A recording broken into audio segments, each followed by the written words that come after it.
The British government is pushing back at the U.S. Vice President JD Vance over his comments on the stabbing death of 18-year-old university student Henry Nowak. Now, the man convicted in killing Nowak is British-born, but Vance framed the case in a social media post as a failure of Europe's immigration policies.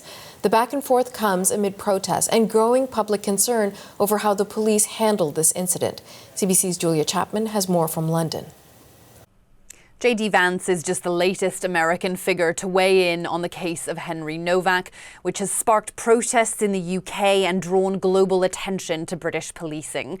Nowak died in December after being stabbed in the city of Southampton in southern England after an altercation with Vikram Digwa. When police were called to the scene, they were told by Digwa that Nowak had racially abused him.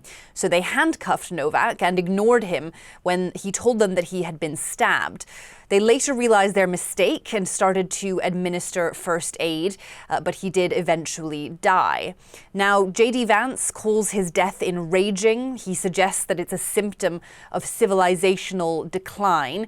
Writing on social media, he says he should still be alive today, and he would be if the last few generations of European elites had stood their ground against the politics of self-hatred and the mass invasion of migrants. He says that despite the fact that prosecutors have confirmed that the attacker was British-born. Vance goes on to say that the only response to this incident is righteous anger.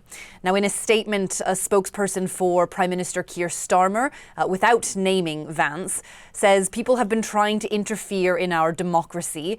They echoed words from the Nowak family that they don't want his death used to create, further division or hatred. This isn't the first time this week that Starmer has hit back at Americans wading into this debate. Elon Musk has also been posting about this regularly. But there has also been a lot of outcry in the UK too. Protests became violent earlier this week after police released the body-worn camera footage from the incident. 6 more people have been charged today because of their actions at those protests. Keir Starmer says there are questions to be asked about the police response. The policing watchdog is carrying out an investigation. There is also a separate inquest into whether the actions of police caused or contributed to Nowak's death. But during the trial, a pathologist said that no treatment could have saved the 18-year-old. And while far-right figures and politicians have been calling for rage, mainstream political parties here in the UK are urging calm, a measured response, trying to take the heat out of this contentious case and respect the wishes of Nowak's family. Julia Chapman, CBC News, London.